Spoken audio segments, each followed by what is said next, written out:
Where did the nickname The Count come from?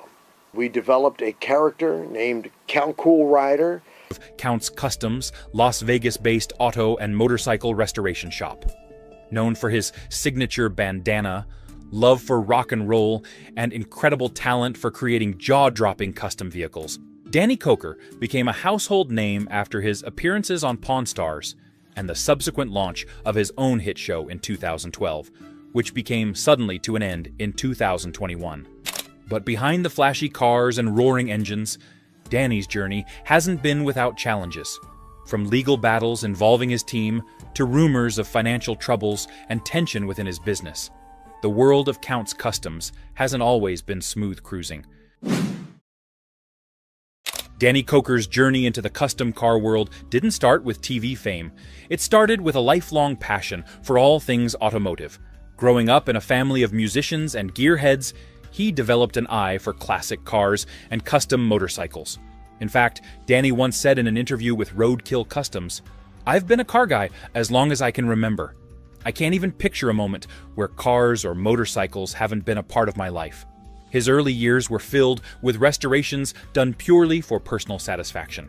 However, in the late 1990s, Danny turned his passion into a business, founding Count's Kustoms in Las Vegas. Rather than relying on flashy advertising, he built a reputation locally for high-quality work and deep knowledge of vintage vehicles. Word spread fast, and his unique ability to blend classic style with bold customization turned heads in the tight-knit car collecting community. Danny's big break didn't come from counting cars directly. Instead, his rise began with guest appearances on Pawn Stars, where his expertise as the car and motorbike guy added a new dimension to the show. Producers saw his potential and quickly realized that Danny's larger-than-life personality and talent could carry his own spin-off series. Thus, Counting Cars was born in 2012 as a showcase not only for Danny's vehicles, but also for the day-to-day operations of Count's Kustoms. The show quickly became a hit, drawing viewers in with its unique mix of behind-the-scenes restoration projects, personal stories from Danny's team, and the occasional dose of drama. But what set Counting Cars apart wasn't just the transformations or flashy vehicles. It was the unfiltered look at Danny's passion and creative process. What few viewers knew was that Danny didn't focus exclusively on profits. He often undercharged customers or took on projects purely because he loved the car, something he touched on in an interview with the Las Vegas Sun. "I'm not just here to make money. I love doing this. If I don't love a car, I won't touch it. It has to mean something." This approach may have earned respect within car enthusiast circles, but it also hinted at some of the business struggles that would later surface. By the time Counting Cars really took off, Count's Kustoms was not just a local name, but a global brand. While the exposure brought in droves of new clients and interest, it also made Danny's business and life subject to increasing public scrutiny, something that would eventually lead to larger challenges for the shop and for Danny himself. As Counting Cars grew in popularity, the public spotlight on Count's Kustoms revealed cracks beneath the surface. In 2015, former employee Joseph Frontiera became the center of a legal battle after the company accused him of embezzling funds.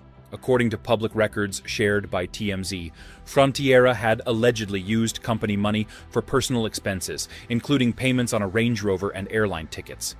The lawsuit alleged that the financial misconduct totaled over tens of thousands of dollars, creating a significant setback for the business. While Danny Koker himself wasn't directly implicated, the case drew attention to issues with internal oversight at Count's Kustoms. For a shop managing high-value restorations and juggling the pressures of a global audience, the incident raised questions about how such a misuse of funds had gone unnoticed for so long. In addition to the Frontiera lawsuit, there were growing rumors about disputes with certain clients and delayed payments to suppliers. These allegations, reported by outlets like the Las Vegas Review-Journal, painted a picture of a business struggling to manage rapid growth alongside the demands of reality television.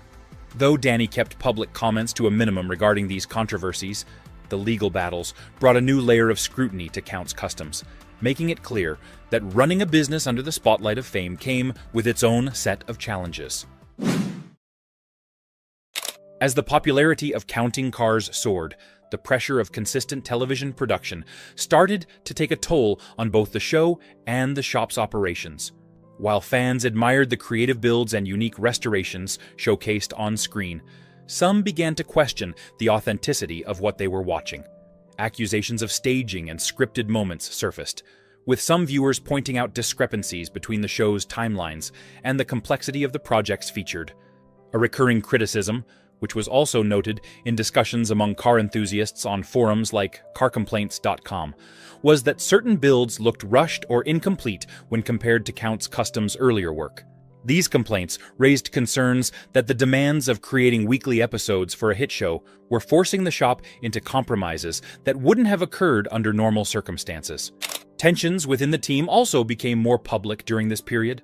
Fans noticed the unexplained absence of key employees, which fueled rumors that longtime team members were leaving due to disputes behind the scenes.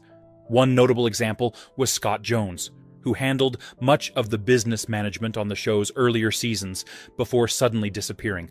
While no official explanation was ever given for his departure, fans speculated that internal frustrations and the shop's growing pressures might have played a role. Danny, however, maintained that the focus of counting cars remained on craftsmanship and the stories behind the vehicles. In an interview with the Las Vegas Sun, Danny addressed the challenges of balancing a television show while staying true to his passion. "It's not easy, but I'll always put the vehicles first. This isn't just a show to me, it's my life." Still, the criticism and changes within the shop didn't go unnoticed. For some fans, the authenticity and passion that originally drew them to counting cars felt diluted by the growing demands of fame and television production. For Danny Koker, the challenge was clear: how to balance the chaotic world of TV production with maintaining the trust of both his audience and his clients. Despite the controversies and challenges that have surrounded counting cars and Count's Kustoms over the years, Danny Koker continues to stay active both on and off the screen. While the shop remains the centerpiece of his brand, Danny has diversified his passions, channeling his energy into side projects like music and entertainment. One of his most notable ventures outside of Count's Kustoms is his ownership of Count's Vamped Rock Bar and Grill in Las Vegas. The venue reflects his deep love for classic rock, featuring live performances from local and national bands. This space allows Danny to combine his two lifelong passions, music and community, a connection he frequently talks about in interviews. In addition to Vamped, Danny still performs with his band, Counts 77, which has released multiple albums and toured extensively. His music career, while never as high profile as his TV persona, provides an escape from the pressures associated with his global fame and serves as a creative outlet outside the garage. As for Count's Kustoms, the shop remains operational and continues to take on high-profile restoration and customization projects. However, the business has kept a lower public profile in recent years, perhaps to focus on maintaining its reputation amidst the mounting criticisms discussed earlier. Customers now report that the shop prioritizes transparency and realistic timelines, suggesting that lessons may have been learned from earlier missteps. Interestingly, rumors of financial strain continue to follow Danny and his business ventures, although no concrete evidence has recently emerged to substantiate these claims. Instead, Danny remains focused on his work, emphasizing in interviews with the Las Vegas Review-Journal that his love for restoring cars has never wavered. Through the highs and lows of fame, Danny Koker's ability to adapt has been a key to his longevity. However, as the spotlight has dimmed somewhat in recent years, it raises the question of whether Danny will stay focused on Count's Kustoms or continue to spread his talents across other ventures. For now, Danny appears content, balancing his creative outlets, running his shop, and preserving his place as one of reality TV's most recognizable automotive personalities.